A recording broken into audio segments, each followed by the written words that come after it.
बातमीपत्राला आता सुरुवात करूयात। विधानसभा निवडणुकीसाठी शरद पवार गटानं कंबर कसली आहे। शरद पवारांपाठोपाठ जयंत पाटीलही नाशिक दौऱ्यावर आलेले आहेत आणि या ठिकाणी शरद पवार गटाकडून आयोजित कार्यकर्ता मेळाव्याला त्यांनी उपस्थिती लावली। दरम्यान विधानसभा उपाध्यक्ष नरहरी झिरवाळ यांचा मुलगा गोकुळ झिरवाळ यांनी देखील या मेळाव्याला उपस्थिती लावल्यानं चर्चांना उधाण आलेलं आहे। गोकुळ झिरवाळ दिंडोरी विधानसभा मतदारसंघातून इच्छुक आहेत आणि त्यामुळे आगामी विधानसभा निवडणुकीच्या पार्श्वभूमीवर शरद पवार गटाकडून काही निर्णय घेतला जातो का हे पाहावं लागणार आहे। आणि या संदर्भात अधिक माहिती देत आहेत आमचे प्रतिनिधी लक्ष्मण घाटोळ आपल्यासोबत जोडले गेलेले आहेत। लक्ष्मण, खरं तर नाशिकमध्ये जयंत पाटील राष्ट्रवादीच्या काँग्रेस कार्यकर्त्यांची बैठक घेत आहे, मेळावे घेत आहे। नाशिक आणि उत्तर महाराष्ट्रातील विधानसभांचे हे बैठक आयोजित करण्यात आलेले आहे। या बैठकीमध्ये नरहरी झिरवाळ जे आता सध्या राष्ट्रवादी काँग्रेस पक्ष अजित पवार गटाचे आमदार आहे, विधानसभेचे उपाध्यक्ष देखील आहे, त्यांचे पुत्र जे आहेत गोकुळ झिरवाळ हे मात्र शरद पवारांच्या गटात दिसल्याचं आपल्याला पाहायला मिळते। ज्या ठिकाणी जयंत पाटील यांचा मेळावा सुरू आहे त्या मेळाव्याच्या ठिकाणी गोकुळ झिरवाळ जे आहेत ते उपस्थित आहेत, ते देखील आपल्याला दृश्यांमध्ये दिसत आहे। एकीकडे स्वतःचे वडील जे आहेत ते मात्र अजित पवारांसोबत आहे आणि मुलगा गोकुळ झिरवाळ अशा पद्धतीनं जयंत पाटील यांच्या मेळाव्याला अर्थात शरद पवारांच्या गटामध्ये आपल्याला पाहायला मिळतो। यापूर्वी देखील नरहरी झिरवाळ यांच्या वाढदिवसाच्या निमित्तानं लागणाऱ्या होर्डिंगवरती शरद पवारांचा फोटो असेल किंवा इतर कार्यक्रमांमध्ये अर्थात ज्या वेळेला लोकसभेची निवडणूक झाली त्या लोकसभेच्या निवडणुकीमध्ये महाविकास आघाडीच्या उमेदवाराच्या व्यासपीठावर नरहरी झिरवाळ आपल्याला दिसले होते। अशा अनेक प्रकारांमुळे नरहरी झिरवाळ जे आहेत ते शरद पवार गटाच्या संपर्कात असल्याची चर्चा होती। मात्र आता त्यांचा मुलगा जो आहे तो अशा पद्धतीनं थेट व्यासपीठावर पाहायला मिळतोय, कार्यक्रमात पाहायला मिळतोय। त्यामुळे आता नरहरी झिरवाळ नेमके कोणाच्या गटाचे, अजितदादांच्या की शरद पवारांच्या, असा प्रश्न उपस्थित करणारा हा सगळा प्रकार जो आहे तो नाशिकमध्ये पाहायला मिळतो। आता या सगळ्याच्या संदर्भात जयंत पाटील थोड्या वेळात माध्यमांशी बोलतील, त्याबाबत स्पष्टीकरण देतील। मात्र या सगळ्यामुळे राजकीय वर्तुळात एक नवी घडामोड जी आहे ती पाहायला मिळते आहे।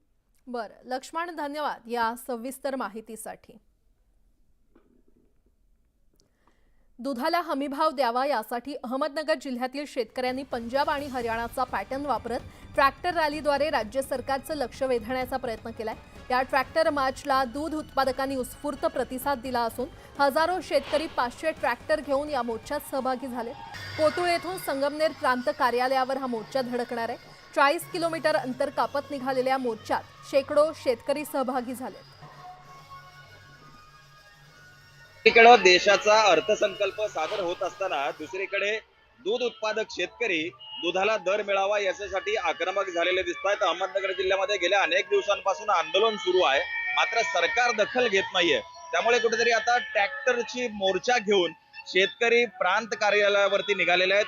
अहमदनगर जिल्ह्यातील अकोले तालुक्यामध्ये हा ट्रॅक्टरचा लॉंग मार्च कोतुळ गावातून संगमनेरच्या प्रांत कार्यालयाकडे निघालेला आहे आणि शेकडो ट्रॅक्टर जे आहेत या लॉंग मार्च मध्ये सहभागी झालेले आहेत। ज्याप्रमाणे पंजाबमध्ये शेतकऱ्यांनी आंदोलन केलेलं होतं, अगदी त्याच पद्धतीनं हजारो शेकडो जे शेतकरी आहेत ते या आंदोलनामध्ये सहभागी झालेले आहेत। गेल्या 18 दिवसांपासून कोतुळ गावामध्ये धरणे आंदोलन सुरू आहे। अनेक ठिकाणी उपोषण केली गेली, रास्ता रोको केला गेला, दुधाने अभिषेक केला गेला, मुंडन आंदोलन करण्यात आलं, अनेक आंदोलने झाली आहे। मात्र सरकार कुठंही अजूनही दखल घेताना दिसत नाहीये। त्यामुळं शेतकरी असेल, किसान सभा असेल, सगळेजण आक्रमक झालेले आहेत आणि हे ट्रॅक्टरचा लॉंग मार्च जो आहे, जो मोर्चा आहे तो संगमनेर कार्यालयाकडे निघालेला आहे। कोतुळ ते संगमनेर जवळपास 45 किलोमीटर हे अंतर आहे आणि या दरम्यान अकोले तालुका असेल, संगमनेर तालुका असेल, या गावातल्या शेकडो गावातील जे लोक आहेत, जे शेतकरी आहेत हे आपली स्वतःची ट्रॅक्टर्स घेऊन यामध्ये सहभागी झालेले दिसत आहेत। दुधाला 40 रुपये जो दर आहे तो मिळाला पाहिजे, जो दुधाला FRP मिळाला पाहिजे, त्याचबरोबर खताचे जे दर आहेत ते कमी झाले पाहिजे, अशा प्रमुख मागण्या आहेत। खरं तर सरकारने 30 रुपये दर जाहीर केला आहे, मात्र शेतकऱ्यांना तो मान्य नाहीये। उत्पादन खर्च जास्त आणि त्यांना जे मिळणारं उत्पन्न आहे ते कमी, अशी परिस्थिती सध्या दूध उत्पादकांची झालेली आहे। त्यामुळं कुठेतरी शेतकरी जे आहेत ते आक्रमक झालेले आहेत आणि हे लॉंग मार्च जो आहे तो संगमनेरच्या दिशेने आता धडकताना दिसतोय। एवढ्या मोठ्या प्रमाणामध्ये हे ट्रॅक्टर्स ज्यावेळी संगमनेर शहरामध्ये पोहोचतील, खरं तर तिथली सगळी व्यवस्था जी आहे ती सगळी बिघडणार आहे। आणि त्यामुळं पोलीस प्रशासन सज्ज झालंय की हा लॉंग मार्च जो आहे तो शहरापर्यंत पोहोचणार नाही, अगोदरच त्यांच्याशी चर्चा करून प्रश्न सुटतोय का असा देखील प्रयत्न केला जातोय। मात्र शेतकरी संगमनेरच्या प्रांत कार्यालयावरती जाण्यासाठी ठाम आहेत। हा लॉंग मार्च थोड्याच वेळात संगमनेरमध्ये पोहोचणार आहे। सरकार याची दखल घेणार का हे पाहणं महत्वाचं ठरणार आहे। हरीश दिमोटे, न्यूज 18 लोकमत, अहमदनगर।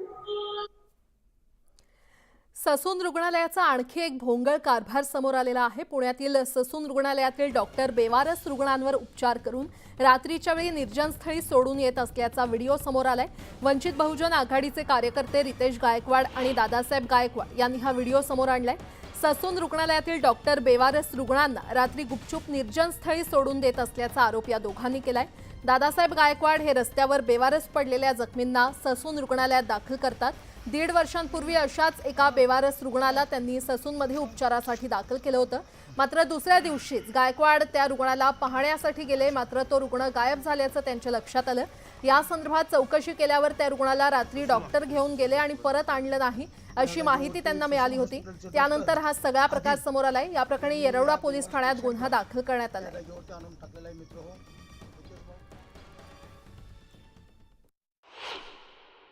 ससूनमधले डॉक्टरला फक्त पैसा पाहिजे, फक्त त्यांना पद पाहिजे, त्यांना फक्त त्या पदासाठी भांडण चालू आहे।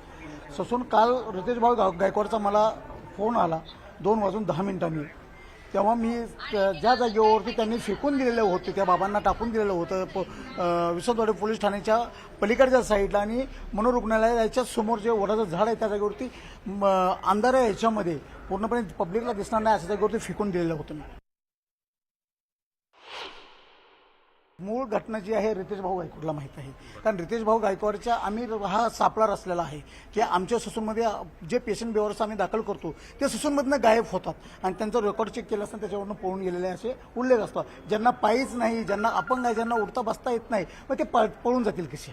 काय मागणी आहे तुमची? आमची मागणी आहे की यल्लाप्पा जाधव जे अधीक्षक आहेत आणि डीन साहेब जे आहेत यांच्यावरती कडक कारवाई करून यांना निलंबित करण्यात यावं। दरम्यान ससूनबद्दल सरकारमध्ये अनास्था आहे। ससून रुग्णालयाचा दर्जा घसरतोय, डॉक्टरांवर कारवाई करण्याची गरज असल्याची प्रतिक्रिया एनसीपी शरदचंद्र पवार पक्षाचे प्रदेशाध्यक्ष जयंत पाटील यांनी दिली आहे। सरकारमध्ये ससूनबद्दल अनास्था आहेच। ससूनमध्ये काही टेंडर काढायचं असेल, कॉन्ट्रॅक्ट काढायचं असेल तर सरकारचं लक्ष त्या ससूनकडे आहे, पण तिथले डॉक्टर काय सेवा जनतेला देतात, नागरिकांना देतात याच्याविषयी दिवसेंदिवस त्याचा दर्जा खाली घसरतोय आणि असे जर प्रकार करत असतील तिथले डॉक्टर तर त्याच्यावर कडक कारवाई करण्याची गरज आहे, पण सरकार त्या मूडमध्ये दिसत नाही।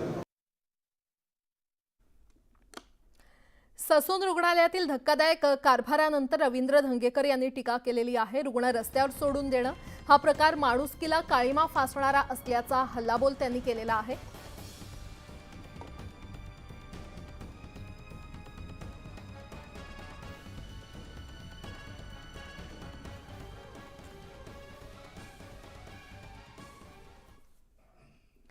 बातमी नाशिकमधून। ठाकरे गटाच्या आंदोलनानंतर वाहतूक कोंडी झाल्याचं चित्र पाहायला मिळतंय। वाहनांच्या 5 ते 7 किलोमीटरपर्यंत रांगा लागलेल्या आहेत। 30 जुलैपर्यंत रस्ते दुरुस्तीचं आश्वासन देण्यात आलं आणि ठाकरे गटाच्या या आंदोलनानंतर NHAIनं आश्वासन दिलं। दरम्यान टोल नाका बंद असला तरी टोल वसुली सुरूच असल्याचं पाहायला मिळतंय आणि सध्या ठाकरे गटाच्या आंदोलनानंतर वाहतूक कोंडी झाल्याचं चित्र पाहायला मिळतंय। वाहनांच्या 5 ते 7 किलोमीटरपर्यंत रांगा लागल्याचं पाहायला मिळतंय आणि या संदर्भात अधिक माहिती देत आहेत आमचे प्रतिनिधी लक्ष्मण घाटोळ आपल्यासोबत जोडले गेलेले आहेत। लक्ष्मण, एकीकडे ठाकरे गटानं आंदोलन केलं, मात्र आता आंदोलनानंतर ही वाहतूक कोंडी झाली असल्याचं पाहायला मिळतंय, काय अपडेट? नाशिक मुंबई महामार्गावर पडलेल्या खड्ड्यांच्या विरोधात ठाकरेंच्या शिवसेनेनं हे आंदोलन केलेलं होतं। खरं तर यापूर्वी ठाकरेंच्या शिवसैनिकांनी NHAIच्या अधिकाऱ्यांना पत्र दिलेलं होतं की येत्या 15 दिवसामध्ये तुम्ही नाशिक मुंबई महामार्गावरचे खड्डे बुजवा, अन्यथा तीव्र आंदोलन केलं जाईल अशा स्वरूपाचा इशारा दिलेला होता। हा इशारा दिल्यानंतर देखील नाशिक मुंबई महामार्गावरचे खड्डे बुजले नाहीये। नाशिक मुंबई महामार्गावरती नाशिकहून मुंबईला जाण्यासाठी 4 तासाचा वेळ आता 8 तासांवरती गेलेला आहे। अशा सगळ्या परिस्थितीमुळे संतप्त झालेल्या ठाकरेंच्या शिवसैनिकांनी तब्बल 2 तास नाशिक मुंबई महामार्गावरील टोल नाका बंद पाडला होता आणि या टोल नाक्यावरती दोन्ही बाजूची वाहतूक जी आहे ती ती रोखून धरली होती. या सगळ्या परिस्थितीमुळे नाशिक मुंबई महामार्गावरती दोन्ही बाजूनी 5 ते 7 किलोमीटरच्या रांगा लागल्याचं चित्र या सगळ्या परिसरामध्ये पाहायला मिळालं होतं. या सगळ्या आंदोलनानंतर मात्र NHAIच्या अधिकाऱ्यांनी पुढच्या 30 तारखेपर्यंत नाशिक मुंबई महामार्गावरचे सगळे खड्डे बुजवले जातील असं लेखी स्वरूपाचं आश्वासन या सगळ्या पदाधिकाऱ्यांना दिल्यानंतर हे आंदोलन मागे घेण्यात आलं. मात्र 30 तारखेपर्यंत कुठल्याही प्रकारची टोल वसुली करू नये अशा प्रकारची भूमिका जी आहे ती शिवसैनिकांनी घेतलेली होती.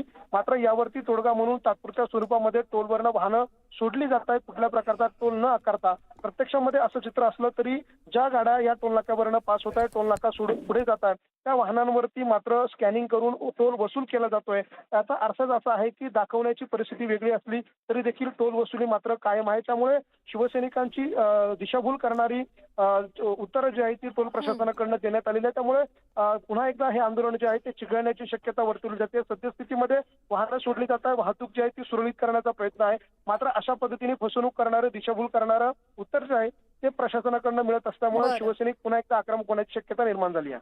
लक्ष्मण, धन्यवाद या माहितीसाठी.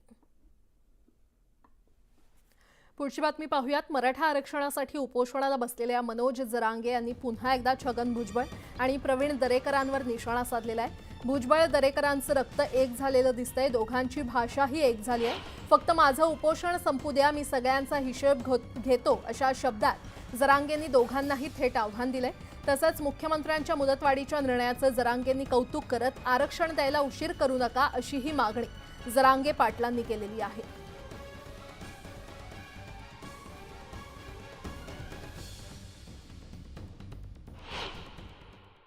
झालं वाटतं छगन भुजबळचं आणि त्यांचं रक्त एक, त्याची तीच भाषा होती छगन भुजबळची. घेतलं वाटतं इकत. बोलतो मी जरा उपोषण संपला ना सगळ्याचा हिशोब करतो क्लिअर. उपोषण झाल्यावर मला जर त्रास होतोय, माझ्या समाजासाठी मी उपोषण करतोय आणि तो माझ्या शरीराला त्रास होतोय याची जाणीव ह्या मराठ्यांच्या नेत्याला नाही आहे. त्यांना काय माहीत आमच्या उपोषणामुळे काय आलं असते ना, आरक्षण नसल्यामुळं समाजाचे काय आलं असते. उपोषण संपलं ना ते जे जे बोलले त्यांचा हिशोब पुरा करील मी. वा, खरंच कौतुक मुख्यमंत्र्याचं. मी इथून मागं बी म्हणत असतो मराठ्याला आरक्षण देऊ शकते तर फक्त शिंदे साहेबच. म्हणून सांगतो आरक्षण लवकर द्या. तुम्ही उशीर करायला एवढंच. समाजाचे हाल अपेष्टा व्हायला लागल्यात, त्या झाल्यावर तुम्ही द्यायला पण उशिरा द्यायला. देऊन द्यायचं तर पटकून द्या असं म्हणणं आहे आमचं. कशासाठी झाली हेच माहीत नाही. बाहेर आलं असतं ना मग आरक्षणासाठी झाली असती. ते नाही आले तर ते यावं त्यासाठी उपोषण नाही आमचं. आम्ही काय छगन भुजबळचे मानलेले पितराला जेवायला मानलेले पाहुणे नाही. त्यांच्याकडे गेले का आमच्याकडे या.